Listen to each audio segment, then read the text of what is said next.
This is Nightline. Tonight, the Scream murder. Inside the minds of two teens obsessed with slasher films. Like Scream. Carrying out their own horrifying crime. I stabbed her in the throat and I saw her lifeless body just disappear. Dude, I just killed Cassie. Capturing the moments on camera before She's perfect, so she's gonna die. and after. That's the up. We gotta get our act straight. The new docuseries following friends and family amid the fallout 2 decades later. Brian and Tori had a kill list. The parents still trying to comprehend what went wrong. I couldn't believe that my son was even there. And the murderers themselves, now men behind bars for life since they were 16. I feel like there's two people. There was the kid I was that brought me here, and then there's who I am now. And I feel like I'm serving a punishment that belongs to him, not me. Should they ever have a shot at freedom? From ABC News headquarters in New York, this is Nightline.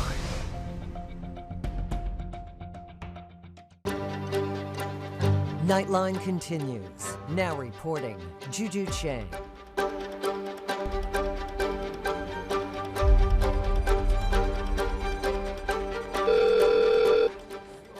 Emergency 911? I need an ambulance at Okay, what's going on? somebody looks dead on my bed. Oh my God, it's my cousin's brother, dude. I need an ambulance. Right. He's cold. He's dead. He's cold. Oh my God. The crime seemed like a horror movie come to life. A 16-year-old girl murdered in a gruesome way, stabbed at least 28 times. Small town America, a 16-year-old high school student is brutally murdered. It shocks the entire city of Pocatello. Who would want Cassie Stoddard dead? The hurried search for the perpetrators unveiling a sinister plot, caught on tape by 16-year-olds, Brian Draper and Tori Adamczyk, the two obsessed with slashers. I stabbed her in the throat and I saw her lifeless body just disappear. Dude, I just killed Cassie. Tonight, a look at the terrifying case still haunting one town 2 decades later. Brian and Tori had a kill list. It's a homicide investigation that is going through the hallways of an American public school. The teen killers loved scary movies, especially the Scream franchise. They were trying to recreate the movie Scream.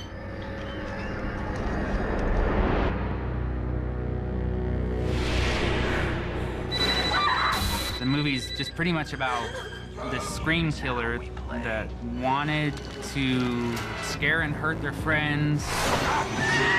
They dressed up like the Scream character with real knives. The case that's come to be known as the Scream murder, now being re-examined in a new ABC News Studios documentary series, streaming on Hulu. You know, from the case file went out. The filmmakers, Lisa Quijano-Wolfinger and Connor McCarthy, getting rare access to the killer's parents. There's nothing my child could do where I cannot love him. He will always be my son. The friends of the victim. Cassie was always smiling, always drawing. Every time I saw her, even if she was leaning against a locker, she was drawing. And the killers themselves, now 35 years old, speaking out from behind bars. Is there any topic that's off limits for you? No. What makes this case relevant 2 decades later? This is about the high school experience. You know, for a lot of people, high school is a nightmare. But in this case, it really did become a nightmare. By all accounts, Cassie Stoddard had everything to look forward to. A standout student, beloved by her classmates. Beautiful young girl. She enjoyed art. She was a good student. She had ambitions.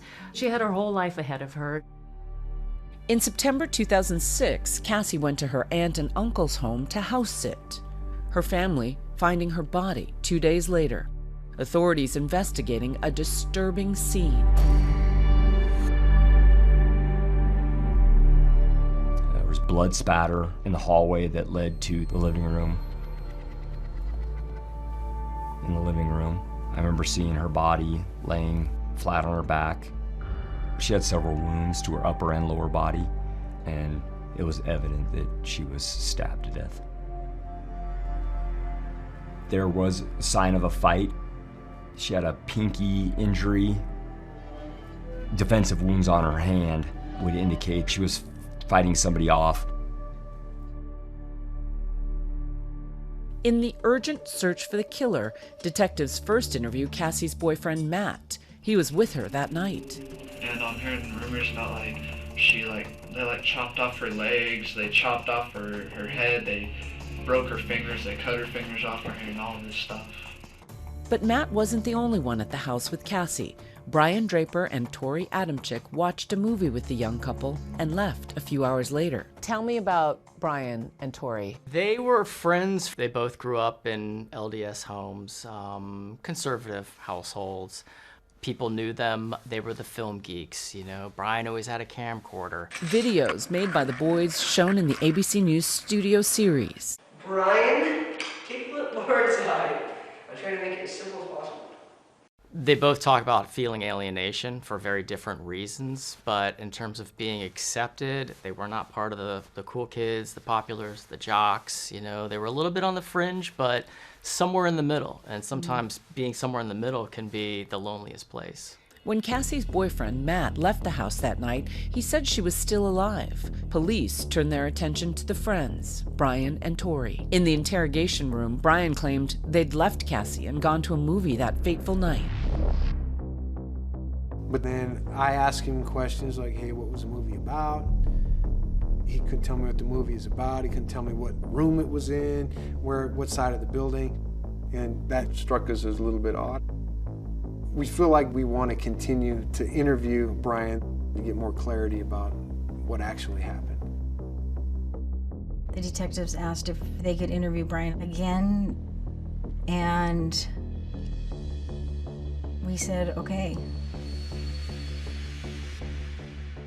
Brian twists story after story until he finally breaks. His parents, Carrie and Pam, there in the room with him. Just tell me when you hate this, please. Just tell me this thing. We didn't leave. We went outside and we parked on the side of the bank. Okay. We were planning on doing a prank. Okay. Brian said that night he and Tori snuck back into the house and hid downstairs, messed with the electrical panel to scare Cassie, and then made their way upstairs after her boyfriend left. Did you guys have anything over your faces or anything to scare? We were wearing the masks that we had. Okay, what kind of masks? Like Halloween? Yeah, Halloween masks. I mean, is it from the show Halloween? No. No, they're white, and then we painted. Mine was all black and stuff, and just red all over it. Cassie was saying, who's there and stuff, and I was about to say, hey, and then she screamed, so I walked closer, and he was really scouting, and then I was, what's going on? And she was breathing really hard, and he's like, I have to kill her, so I stabbed her again, and I said, what are you doing? He was just saying, dude, I kill her, like, what are you talking about? Okay.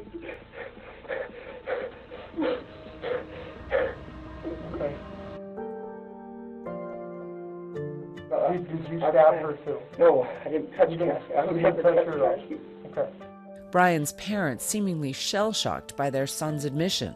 It was clear that Brian admitted that he was there. He had not admitted his involvement directly, but he admitted that he was there when it happened. When he admitted that, I knew he was toast. I knew I'd lost my son. I knew it.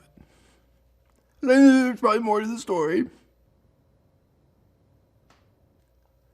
I had checked out.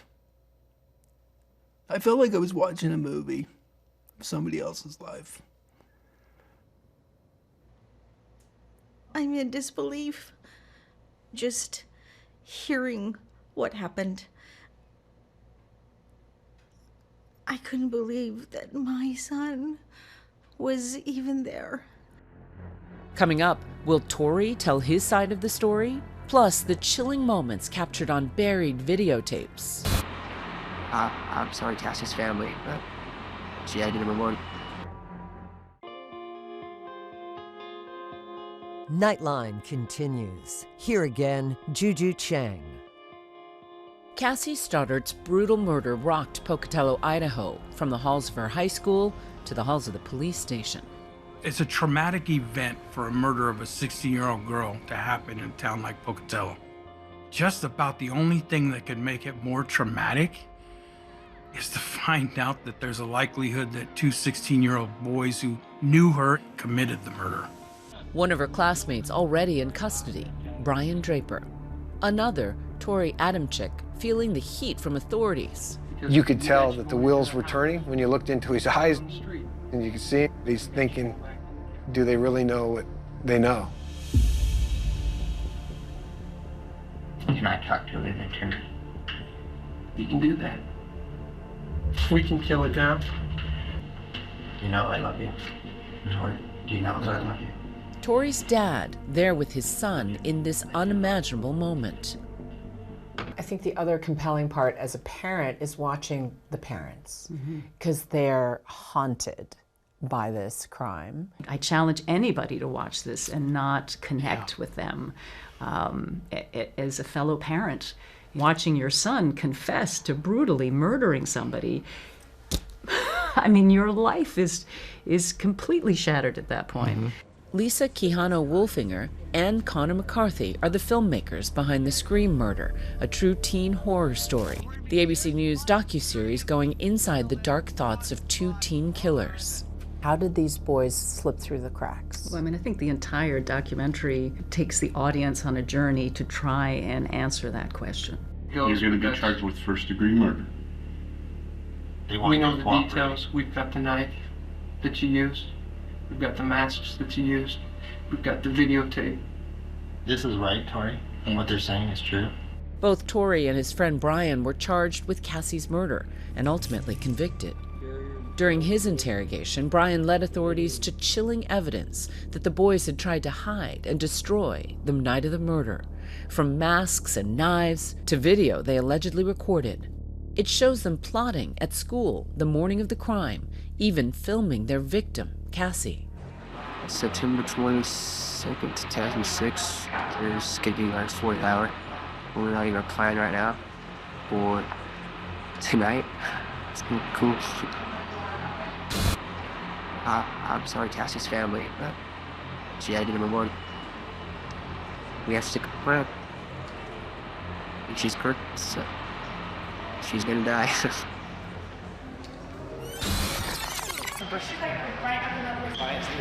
Hello, it's Cassie. Hey, look, I don't know. Hello, Cassie. I'm getting you on tape, okay? Say hi, please. Hi. Okay, see ya.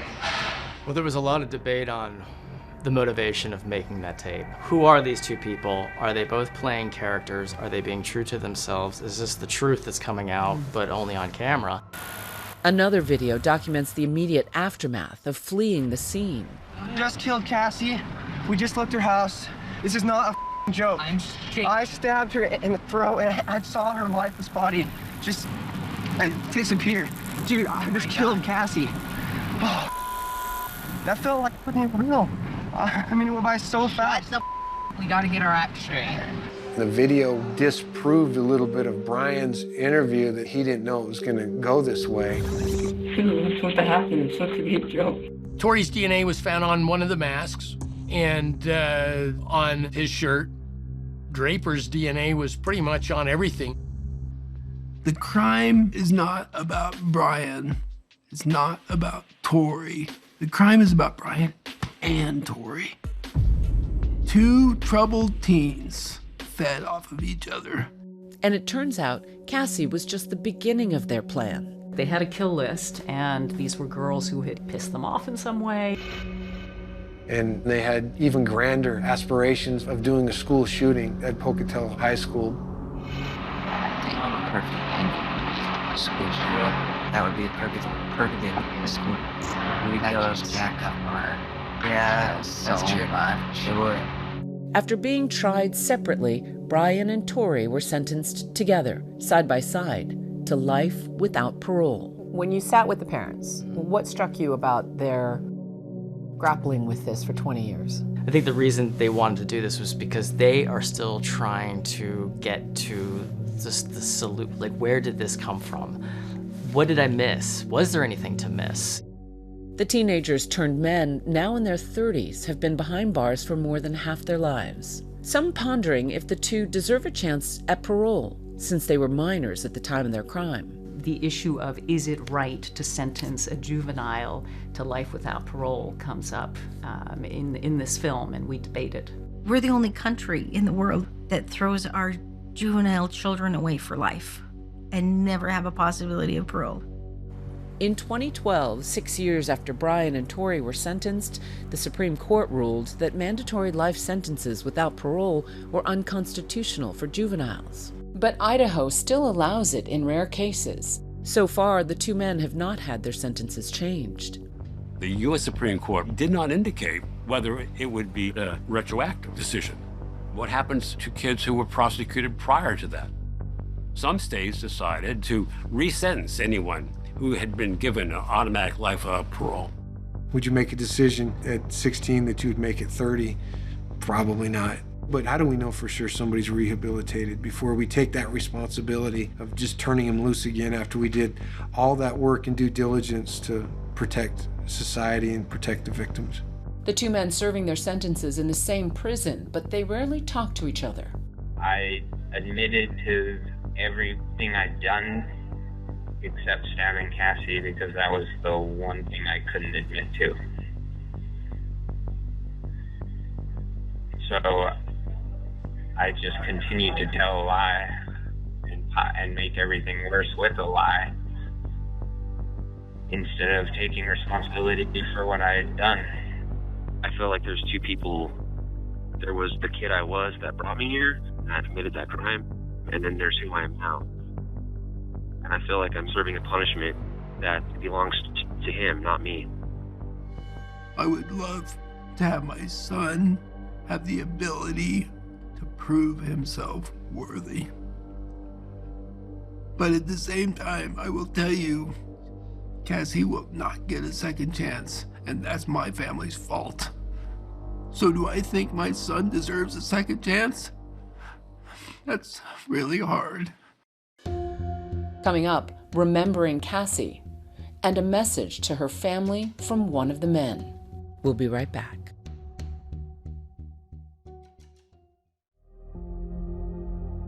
Cassie's memory forever with her friends, family, and hometown. Unfortunately, Cassie's mom passed in 2022, and she was her daughter's biggest spokesperson, if you will, after this terrible tragedy. We never wanted to lose sight of Cassie. She lived 16 years, and that's all that she got. Tori with a message for Cassie's family. If I ever met Cassie's family, the only thing I could do is profusely apologize and try and answer any questions they might have. Cassie never deserved to have this happen to her. I think if they saw that I'm not the person that I was, that I'm not a risk to society, that I'm extremely remorseful for having put them through this, that maybe it would be a small assurance for them. To hear from Brian and Tori about why they chose Cassie as their target, and for more on the twists and turns of this tragic crime, watch The Scream Murder, a true teen horror story, now streaming on Disney Plus and Hulu.